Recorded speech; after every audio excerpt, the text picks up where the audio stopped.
Stop everything, because what I am about to tell you is not just heartbreaking news, it is a tragedy that has shaken millions across the globe, a story that has left the gospel world trembling in disbelief, because Dietrich Haydn, the voice of gospel, the man whose songs felt like prayers, the singer who lifted broken souls with every single note, is now lying silent, unresponsive, fighting for his life after what was supposed to be a routine surgery turned into a nightmare beyond imagination. And as the machines beeped faintly in the cold walls of a sterile hospital room, his wife Dominique clutched his hand, whispering through her tears, "Baby, please come back to me." While cameras outside captured Dr. Jackie herself breaking down in front of reporters, her eyes drowning in tears as she confessed in a voice cracking under the weight of sorrow, "We tried everything, but now it's in God's hands." And within minutes that statement shattered the internet.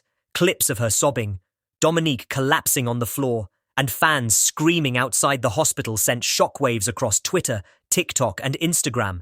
Hashtags like #PrayForDD and #Hayden in Coma exploded into global trends, while candlelight vigils filled timelines. The gospel community drowned in grief. Yet the story didn't end there, because questions began rising like smoke from a fire, rumors spreading like wildfire, conspiracies exploding in every corner of the digital world. Was this just a complication, or was something darker being hidden? Whispers of malpractice, of mistakes unspoken, of truths buried, began to haunt the faithful, and what was supposed to be a night of joy turned into one of the darkest tragedies gospel music had ever seen, as the voice that once carried generations now lay unconscious, his body tied to machines, his future hanging by the thinnest thread of breath. It began with a surgery described as routine, but behind those hospital doors, something went terribly wrong. So wrong that doctors worked frantically around the clock, nurses rushed in and out, and Dominique sat in the corner gripping a Bible with trembling hands, whispering scriptures between sobs, refusing to believe the horror before her eyes. And then, the moment that silenced the world arrived when Dr. Jackie stepped into the hallway where fans and reporters had gathered, her hands shaking, her lips quivering, her face pale as though her soul had left her body. Everyone held their breath expecting hope, but instead she collapsed in tears, her broken words echoing through the hallway. "We did everything we could, but Dietrich is in a coma. Only God can bring him back now." And silence fell so heavy it crushed hearts before chaos erupted like thunder, fans screaming, some falling to their knees, others covering their mouths and sobbing uncontrollably.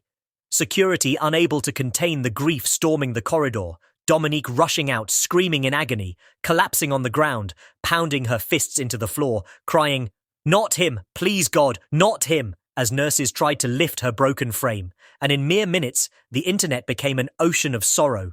Clips replayed millions of times, vigils streamed live, choirs uploaded trembling renditions of his songs. Strangers cried into their phones repeating his lyrics. This was more than news. It was heartbreak unfiltered, raw, and the tragedy deepened as rumors took root. Whispers of critical mistakes, of cover-ups, of overdose theories, of negligence turned into global debate, and outside the hospital, the scene looked like a battlefield of grief. Hundreds holding candles, children with posters saying, "Wake up, Pastor Hayden," elderly women rocking in prayer, cars honking in solidarity, while inside, Dominique refused to eat or sleep, whispering constantly to him, "I know you can hear me, please come back." While Dr.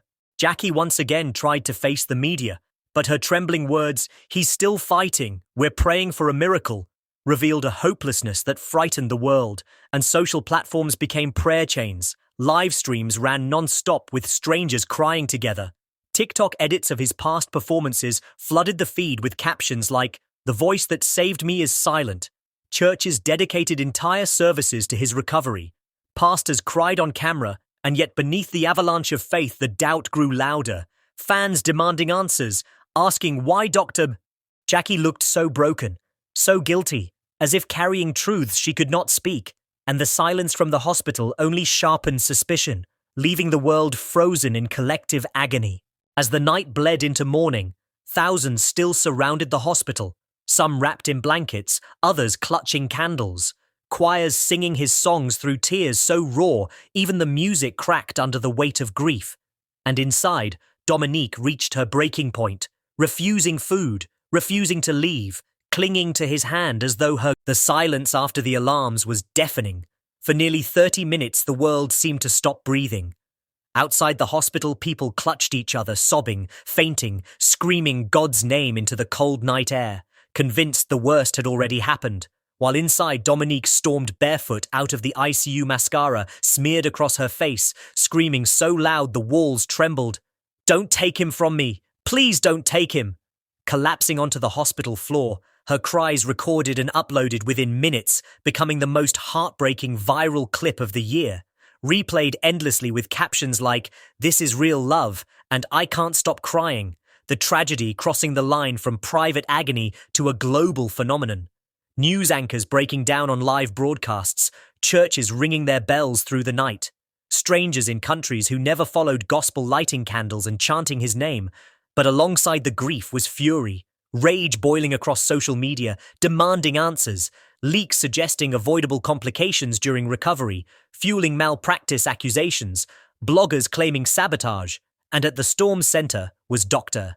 Jackie, once seen as a beacon of hope, now dragged through suspicion.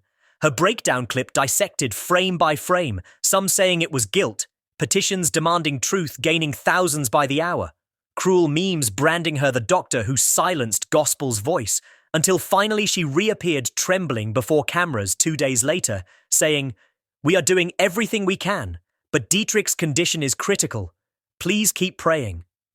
Her tears flowing mid-sentence, but her plea only deepened division, half the world weeping with her, the other half convinced she was hiding more than she admitted. Meanwhile, Dominique unraveled completely, friends describing her as a shadow of herself, fainting from dehydration, refusing to eat or sleep, screaming when urged to rest. "If I leave him for 1 second, what if that's the second he goes?" Footage leaking of her singing at his bedside, clutching his hand while her trembling voice cracked through his own song. "He's able, he's able."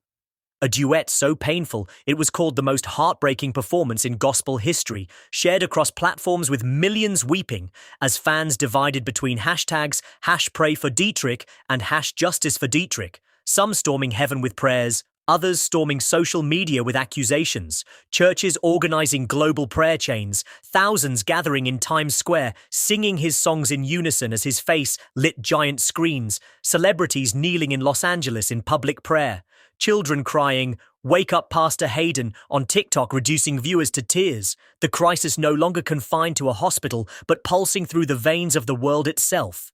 Then a new storm hit, a leaked report claiming the surgery wasn't even necessary, that it had been elective, pushed forward despite warnings, rumors exploding that management forced it for image or insurance, some spinning darker theories of financial plots or spiritual warfare, the noise drowning reason, speculation feeding hysteria. And through it all, Dietrich remained motionless, silent, his fate unknown, while Dominique collapsed night after night, her screams described as haunting, her health deteriorating, yet her devotion unwavering, whispering, "If he goes, I go." A line that became etched in headlines worldwide. As days passed, the vigil outside grew into a movement, choirs performing non-stop, people flying from across the country just to stand outside the hospital walls, and inside, every moment became a cliffhanger of hope or despair. Monitors beeping too loud, causing Dominique to collapse in sobs, every silence interpreted as final, fans live-streaming their prayers around the clock, gospel stations playing his music endlessly, each lyric turning into a farewell. And then one night, just as the hysteria reached its peak, fresh alarms went off inside the ICU. Chaos erupted, nurses running, Dominique's screams piercing the night again, the internet exploding with rumors of his death before anything was confirmed, hashtags #goodbye, Dietrich trending globally alongside #HoldOnDietrich, millions locked in their homes sobbing, churches opening in the middle of the night, bells tolling as though the heavens were being stormed, and still the hospital remained silent.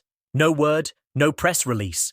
Only Dominique's shattered voice echoing in the corridors, her grief recorded and replayed by millions who could not look away. It became clear this was no longer just a medical crisis, it was a cultural earthquake, a spiritual battle fought in the hearts of millions, and as Dominique sang broken lullabies into his ear, as fans lit candles across continents, as anger toward Dr. Jackie boiled alongside prayers for miracles. The fate of Dietrich Haden hung suspended in unbearable tension. The voice that once commanded arenas, now a faint whisper at the edge of eternity.